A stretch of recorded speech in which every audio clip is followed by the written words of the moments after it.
I opened my husband's car and found a small bottle of personal lubricant in the center console. I didn't say a word.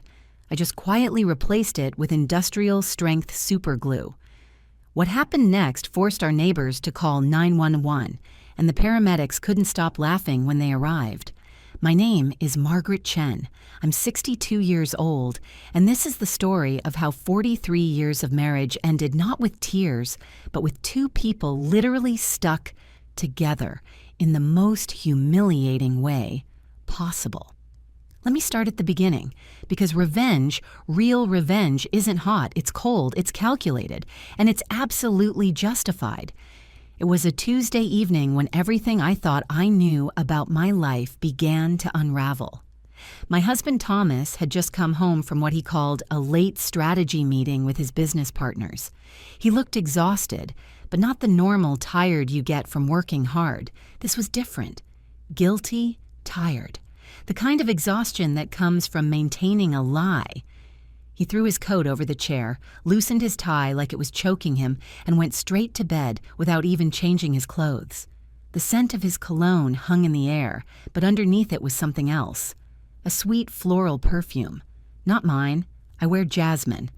This was something cheap and loud. Gardenia, maybe, or magnolia. The kind of scent a younger woman might wear to feel sophisticated. I stood in the doorway of our bedroom, watching him fall asleep within minutes, his snoring filling the quiet house. That sound used to comfort me. Now it felt like mockery. I went back to the living room and started picking up after him. His jacket, his briefcase, his phone. The screen was still lit up, showing a text message notification. Thomas never left his phone unlocked. Never. He was meticulous about privacy, always had been. But tonight, either he was too tired or too careless. The message was still visible on the lock screen. Tonight was perfect. Can't wait to see you again tomorrow. No name, just a heart emoji. Red, mocking. My hands started shaking. I picked up the phone, and because he'd been too distracted to lock it properly, it opened. I scrolled through his messages. Most were work-related, dry, professional. But then I found a thread that had been deleted from the main screen but was still in the backup folder. Messages to someone saved as A, just the letter A, nothing else. The messages were explicit, detailed, disgusting. Plans for hotel meetings, compliments about her body, promises about leaving me when the time was right. I felt like I was falling through the floor. 43 years. 43 years I'd given this man. I'd supported his career when he was starting out. I'd raised our son Marcus while Thomas traveled for work. I'd managed our home, our finances, our entire life while he built his reputation. And this was how he repaid me. By texting some woman named A about how he couldn't wait to be free of his obligation. That's what he called me. His obligation. I took screenshots of everything. Then I put the phone back exactly where he'd left it and went to check his jacket. In the inside pocket, I found a receipt. Dinner at the Riverside Inn, a romantic restaurant 2 towns over in Bellingham. Date, that same evening. Party of 2, 1 bottle of champagne, 2 filet mignons, chocolate lava cake for dessert. The last time Thomas took me to a nice restaurant was 3 years ago for my birthday, and we'd split a chicken dish because he said we needed to watch our spending. But apparently, money wasn't an issue when he was whining and dining A. I photographed the receipt. Then I went to the garage. His Mercedes was still warm, the engine ticking as it cooled down. I opened the door and searched. Under the passenger seat, I found a lipstick, bright red, not my color. I wear soft pink. This was the shade of a woman trying to be noticed. In the center console, tucked behind some napkins, I found it. A small bottle of personal lubricant, half used. My heart stopped. Thomas and I hadn't been intimate in over 2 years. He'd told me it was his age, his blood pressure medication, his stress. He'd made me feel guilty for even suggesting we try. And now here was proof that the problem wasn't his age or his medication. The problem was that he'd been saving his energy for someone else. I stood in that garage, holding that bottle, and something inside me broke. Not my heart, That would come later. What broke was my willingness to be silent, my willingness to be the understanding wife, my willingness to pretend I didn't see what was right in front of me. I took the bottle inside, photographed it with my phone, and then I did something I'd been planning since I saw that first text message. I went to the hardware store the next morning and bought a small tube of industrial-strength super glue, the kind that warns you not to get it on your skin because it bonds in seconds, the kind that requires a special solvent to remove. Then I carefully, meticulously transferred the super glue into the lubricant bottle using a small funnel. I made sure to leave just enough of the original lubricant at the top so it would look and feel normal at first. Then I put it back in his car, in the exact same spot behind the napkins in the center console, and I waited. Before I tell you what happened next, I want to pause for just a moment.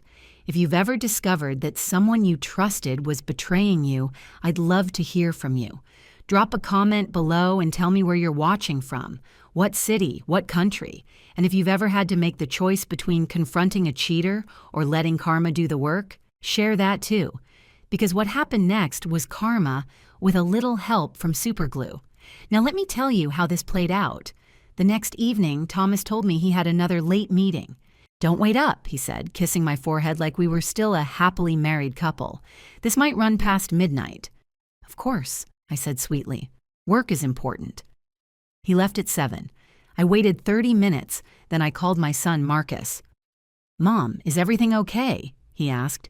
He could hear something in my voice. "I need you to come over tomorrow morning," I said. "Early. There's something I need to tell you." "What's wrong?" "Tomorrow. Please." I couldn't tell him over the phone. I couldn't tell him his father was cheating on me with his wife. Yes, his wife. Because that's who A was. Amanda, Marcus's wife of 5 years. I'd figured it out that afternoon when I went through Thomas's email on his laptop. He'd been sloppy there too, leaving his browser logged in. There were hotel reservations, dinner receipts, and photos. Photos that made me physically sick. Photos of my husband with my daughter-in-law in positions that would haunt me forever. The timeline made sense now. It had started about a year ago, right after Amanda and Marcus bought their house. Thomas had helped them with the down payment. He'd spent a lot of time at their place, helping with renovations, offering advice. I thought he was being a good father, supportive, generous, but he'd been grooming her, isolating her, making her dependent on his approval and his money, and she, young and stupid and greedy, had fallen for it. That night, I didn't sleep. I sat at the kitchen table with my phone, waiting. At 2:47 a.m., my phone rang. Unknown number, I answered. "Hello? Mrs. Chen, this is Fire Station 12. We received a 911 call from your address. Are you all right?" "I'm fine," I said, confused. "Why would someone call from my address?" "Ma'am, the call came from your husband's cell phone. He and another party are requesting emergency medical assistance. They're at the Pinewood Motel on Highway 5. We've dispatched paramedics and fire rescue." Pinewood Motel. A cheap place where people go when they don't want to be recognized. "What's the emergency?" I asked, even though I already knew. There was a pause. "Ma'am, I can't give specific details over the phone, but the situation involves a medical adhesive emergency. The paramedics are on scene now." Medical adhesive emergency. Super glue.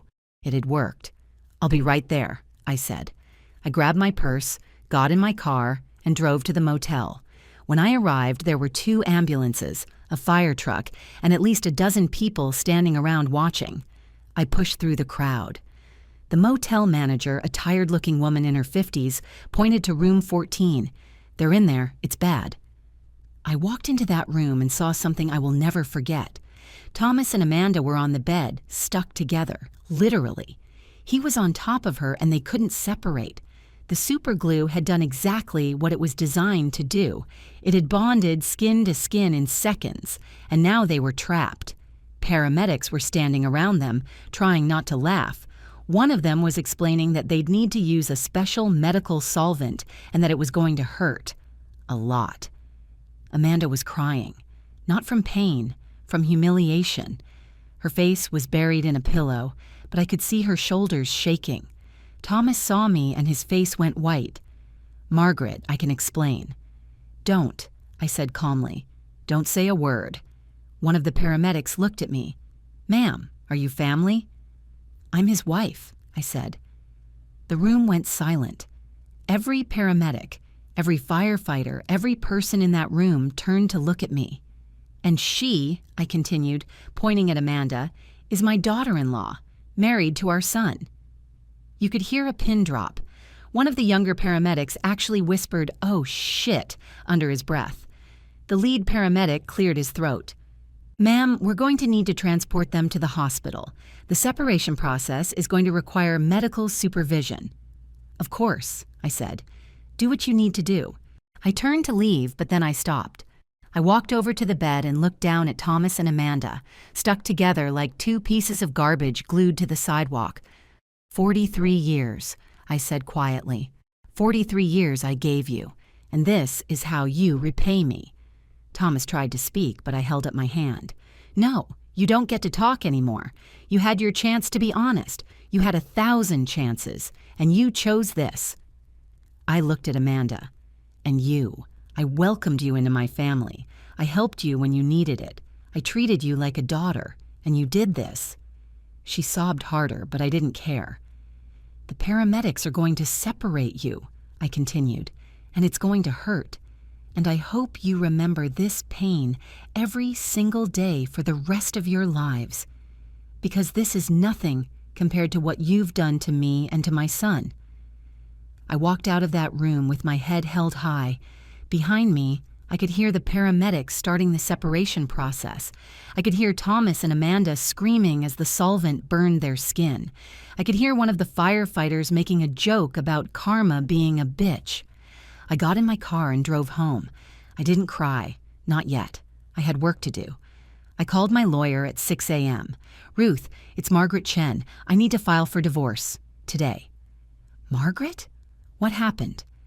"I have evidence of adultery. Photos, text messages, hotel receipts, and witnesses. About a dozen paramedics and firefighters who just saw my husband literally stuck to my daughter-in-law at a cheap motel." There was a pause.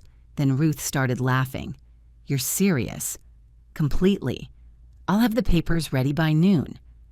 At 8 a.m., Marcus called. "Mom, what's the emergency?" "Come over, now, and come alone." He arrived 20 minutes later. I sat him down at the kitchen table and showed him everything. The text messages, the photos, the receipts.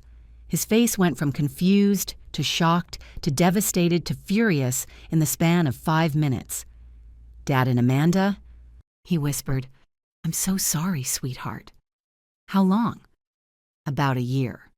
"And you knew?" "I found out 2 days ago." He put his head in his hands. "What did you do?" I told him about the superglue, about the motel, about the paramedics. When I finished, he looked up at me with something like awe. "Mom, you're terrifying. I'm just tired of being lied to." "Where are they now?" "Hospital, I assume, getting treated for chemical burns and humiliation." Marcus laughed. It was a bitter, broken sound, but it was a laugh. Good, they deserve it. We sat in silence for a moment. Then Marcus said, "I'm filing for divorce, too." "I thought you might. And I'm moving back home, if that's okay." "Of course it's okay. This is your home." The story hit the local news by noon. Someone at the motel had taken video and sold it to a tabloid. By evening, it was on social media. By the next morning, it had gone viral. Local man and daughter-in-law stuck together after affair goes wrong. The comments were brutal. People called Thomas disgusting. They called Amanda a homewrecker. They called me a genius. I didn't read most of them. I didn't need the validation of strangers. I needed my life back. Thomas tried to call me from the hospital. I didn't answer. He sent text messages begging me to talk to him. I blocked his number. He had his lawyer contact my lawyer. My lawyer sent him the divorce papers. He tried to fight it, claiming I'd tried to murder him with the superglue. My lawyer laughed and said, "Your client put an unknown substance on his genitals during an extramarital affair." My client is not responsible for his poor decision-making. The case was settled in 6 weeks. I got the house, half his pension, and my freedom. Marcus divorced Amanda just as quickly. She tried to claim she'd been manipulated, that Thomas had taken advantage of her. But the text messages told a different story. Messages where she bragged to her friends about landing a sugar daddy. Oh, messages where she called Marcus boring and said she was only staying with him until Thomas left me. The judge wasn't sympathetic. 6 months later, I'm standing in my kitchen making dinner for Marcus and me. He lives here now in his old bedroom. We eat together every night, just the two of us. We talk about his work as a firefighter, about my plans to open a small bakery, about everything except Thomas and Amanda. We're healing. Slowly, but we're healing. The first few weeks after the scandal were the hardest. Marcus barely spoke. He'd come home from his shifts at the fire station and go straight to his room. I'd hear him sometimes, late at night, pacing, or crying, or punching his pillow. I wanted to comfort him, but I knew he needed to process this in his own way. I was processing it too. 43 years of marriage don't disappear overnight, no matter how badly they ended. There were moments when I'd forget. I'd be cooking dinner and set out 2 plates before remembering Thomas wasn't coming home. I'd hear a car door slam and think for a split second that it was him. Then reality would crash back down and I'd remember. The lubricant, the superglue, the motel room, the humiliation on his face when he realized I knew everything. Those memories should have hurt, but they didn't. They felt like justice. The neighborhood had a field day with the scandal. Mrs. Patterson from across the street stopped me one morning when I was getting the mail. "Margaret, dear," she said, her voice dripping with false sympathy. "I just wanted you to know that we're all thinking of you during this difficult time." "Thank you, Helen," I said, even though I knew she just wanted gossip. "It's been challenging, but Marcus and I are doing well." "And Thomas?" she asked, unable to hide her curiosity. "Is he still in the hospital?" "I wouldn't know," I said calmly. "We're getting divorced. His health is no longer my concern." Her eyes widened. "Divorced? After all these years?" "Yes, after I discovered he was sleeping with our daughter-in-law. But I'm sure you already knew that, Helen. The whole neighborhood does." She had the decency to look embarrassed. "Well, we didn't want to assume—" "Of course not," I said. "Now, if you'll excuse me, I have bread to bake." I walked away, leaving her standing on the sidewalk with her mouth open. It felt good. For 43 years, I'd been the dutiful wife, always polite, always accommodating. Not anymore. The bakery became my salvation. I'd always loved baking ever since I was a little girl watching my grandmother in her kitchen in Chinatown. The smell of fresh bread, the warmth of the oven, the satisfaction of creating something with your own hands. It was therapy. Every morning I woke up at 5 a.m. and went to the small commercial space I'd rented on Main Street. It wasn't much, just a tiny kitchen with 2 ovens and a display case, but it was mine. I started with simple things: sourdough bread, cinnamon rolls, blueberry muffins. Word spread quickly. People came not just for the baked goods, but for the story. The woman who'd caught her husband cheating and got revenge with superglue. I became a local legend. Some people pitied me. Others admired me. A few women my age, who'd stayed in bad marriages for decades, looked at me with something like envy. "I wish I'd had your courage," one of them told me. Her name was Dorothy, and she'd been married to a man who'd cheated on her for 20 years. I found out about his affairs, but I stayed. For the kids, I told myself. But really, I was just scared. "It's not too late," I said. "I'm 62. If I can start over, anyone can." She smiled sadly. "Maybe, but I don't have your strength, Margaret." "Yes, you do," I said. "You just haven't found it yet." Marcus slowly came back to life. It took time, but gradually the spark returned to his eyes. He started talking more at dinner, sharing stories from work, making jokes again. One evening, about 3 months after the scandal, he came home with a woman. "Mom, this is Sarah," he said, a shy smile on his face. "She's a nurse at the hospital. We've been talking for a few weeks." Sarah was beautiful. Kind eyes, warm smile, completely different from Amanda. "It's so nice to meet you, Mrs. Chen," she said. "Marcus has told me a lot about you." "Please call me Margaret," I said. "And I hope he didn't tell you everything. Some stories are better left untold." She laughed. "Actually, I think what you did was brilliant. My ex-husband cheated on me, too. I wish I'd thought of the super glue trick." I liked her immediately. Over dinner, I watched Marcus with her. The way he looked at her, the way he laughed at her jokes. He was healing. We both were. After Sarah left, Marcus helped me clean up the dishes. "She seems wonderful," I said. "She is," he replied. "Mom, I want to ask you something." "Anything." "Do you regret it? What you did to Dad?" I thought about that for a moment. "No, I don't. Do you think I should?" "No," he said quickly. "God, no, he deserved it. They both did.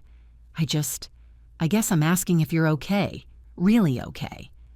"I'm better than okay," I said honestly. "For the first time in decades, I'm free. I'm doing what I want. Building something that's mine, not his, mine."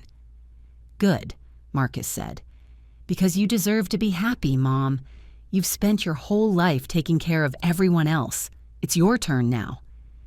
The divorce was finalized on a Tuesday morning in November. I sat in the lawyer's office, signed the papers, and walked out a free woman. Ruth, my lawyer, shook my hand. "Congratulations, Margaret. You got everything you asked for." "Thank you for everything, Ruth." "My pleasure. That was the most entertaining case I've worked on in 30 years. I laughed, glad I could provide some excitement. As I walked to my car, my phone buzzed. A text from an unknown number. I almost deleted it, but curiosity got the better of me. "Margaret, this is Thomas. I know you blocked my real number. I just wanted to say I'm sorry for everything. I know it doesn't change anything, but I needed you to know." I stared at the message for a long time. Then I typed back, "Apology noted, but not accepted. Lose this number too." I blocked it and deleted the message. He didn't deserve my forgiveness. He didn't deserve anything from me. That night, I had a dream about my grandmother. She was in her kitchen in Chinatown, rolling out dough for dumplings. "Ah, Ma," I said, using the Cantonese term for grandmother. I didn't know what to do. "You did exactly right," she said in Chinese, her hands never stopping. "A woman must have dignity. Your grandfather, he tried to shame me once. I made him sleep in the garden for a week." "Really?" I'd never heard this story. Of course, he learned. Your Thomas, he will not learn. But that is not your problem anymore. "I miss you, Amma." "I am always here," she said, pointing to my heart. "In here. When you make bread, you make my recipes. I am with you." I woke up crying, but they were good tears, healing tears. The bakery's grand opening was set for December 1st. I'd been preparing for weeks. New recipes, marketing, a small website that Marcus helped me build. The night before, I couldn't sleep. I kept thinking about all the things that could go wrong. What if no one came? What if the bread didn't rise? What if people only wanted to gawk at the woman from the superglue scandal and didn't actually care about the food? But I was wrong.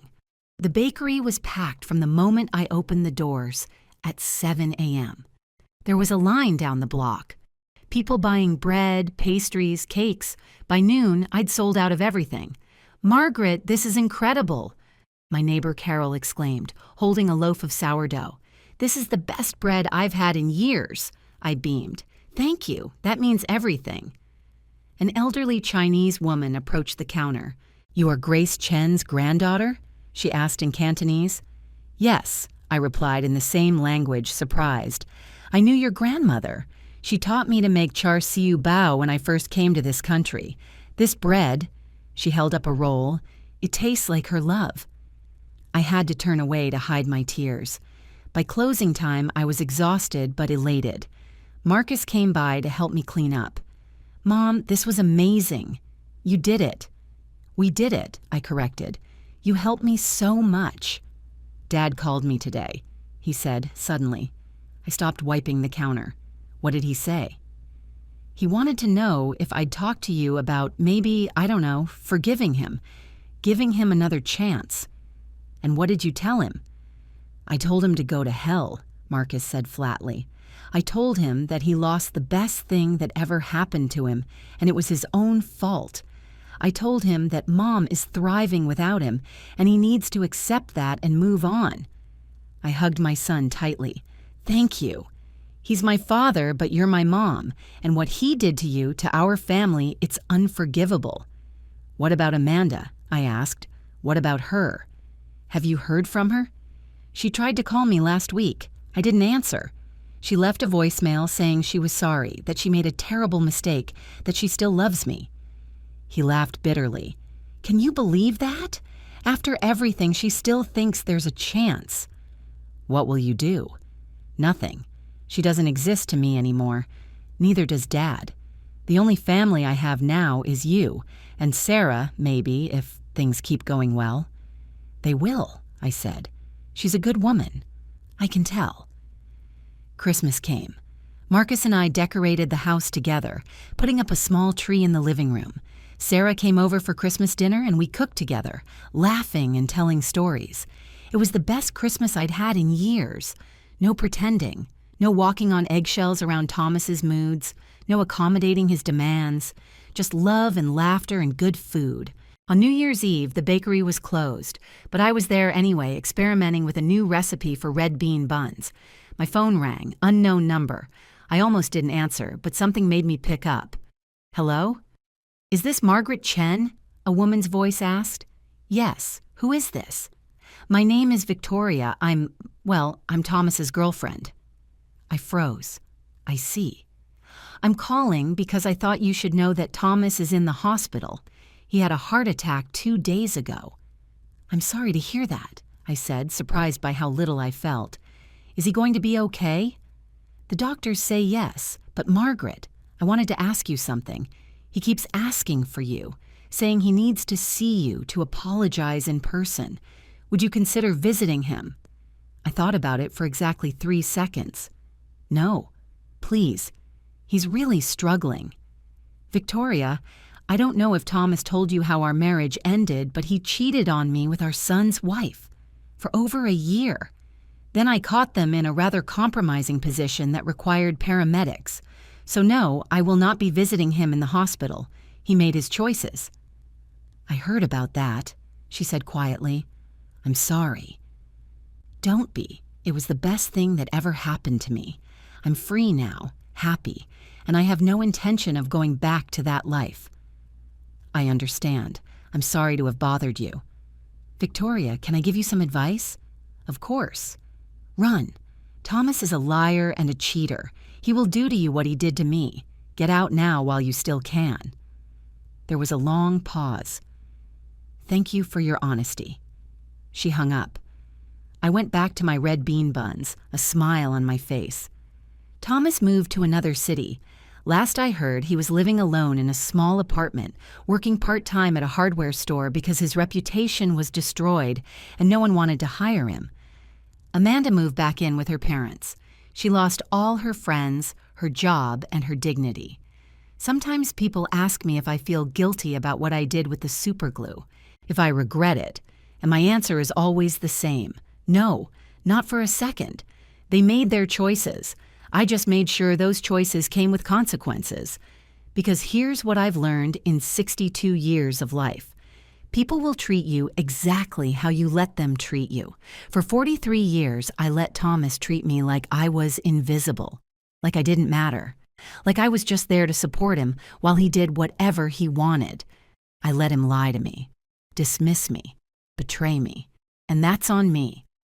But the moment I found that lubricant in his car, I decided I was done being invisible. I was done being the understanding wife. I was done pretending I didn't see what was right in front of me. And you know what? It felt amazing. Not the revenge part. That was just necessary. What felt amazing was taking back my power, taking back my dignity, refusing to be a victim, People say revenge is empty, that it doesn't heal you, and maybe they're right. Maybe putting super glue in that bottle didn't heal the 43 years of lies, but it sure as hell made me feel like I had some control over my life again. And sometimes, that's enough. Marcus and I have started a tradition. Every Sunday, we make dinner together. He chops vegetables while I prepare the meat. We talk about our week. We laugh. We plan for the future. Last Sunday, he said something that made me stop and really look at him. "Mom, I'm proud of you." For what? For not just accepting it, for fighting back, for showing me that you don't have to stay in a situation just because you've been in it for a long time. I hugged him. You deserve better than what your father and Amanda did to you. So do you, Mom. And he's right. I do deserve better. We both do. The bakery is thriving. I hired 2 employees, both women my age who needed a second chance. Dorothy, the woman who'd stayed with her cheating husband for 20 years, finally left him and came to work for me. And Lynn, whose husband had died and left her with nothing, found a new purpose kneading dough and decorating cakes. We're building something together, not just a business, but a community, a place where women can come and feel safe, feel valued, feel seen. Every morning when I unlock the bakery doors at 6 a.m., I feel grateful. Grateful that I had the courage to walk away. Grateful that I had the strength to start over. Grateful that at 62, I'm finally living the life I want, instead of the life I settled for. One Tuesday morning, a young woman came into the bakery. She couldn't have been more than 30. She ordered a coffee and a croissant, then sat in the corner crying quietly. I went over to her table. "Are you all right, sweetheart?" She looked up, mascara running down her face. "I'm sorry, I shouldn't be making a scene." "You're not making a scene. You're having a moment. We all have them. I'm Margaret." "Rebecca," she said, "I just found out my husband is cheating on me with my best friend. I don't know what to do." I sat down across from her. "What do you want to do?" "I want to scream. I want to break things. I want to make him hurt the way he hurt me." "Then do it," I said. "Not the illegal parts, obviously, but the rest, do it. Scream. Break some dishes. Make him understand that actions have consequences." "But we've been married for 5 years. We have a house, a life together." And he threw all of that away the moment he decided someone else was more important than his vows. "That's on him, not you." She wiped her tears. "Everyone keeps telling me to be calm, to think rationally, to consider counseling." "Do you want counseling?" I asked. "No, I want him gone.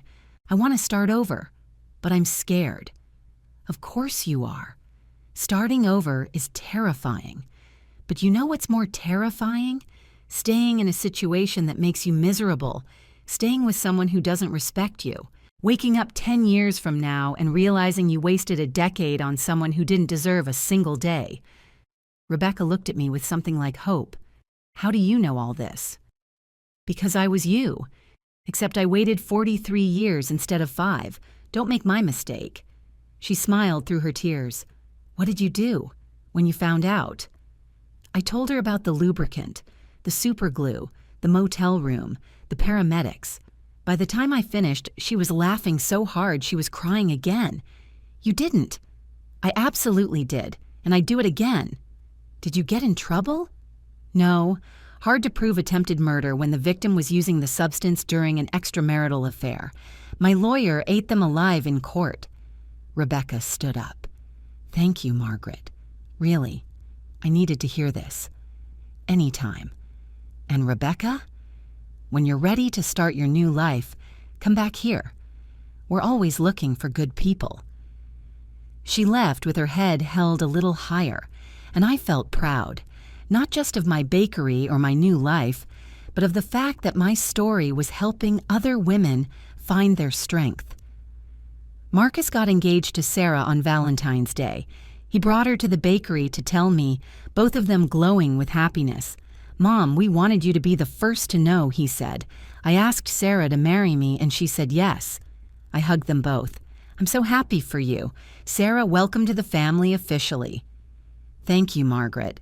And I was hoping, well, Marcus and I talked about it, and we'd love to have the wedding reception here, at the bakery, if you're okay with that.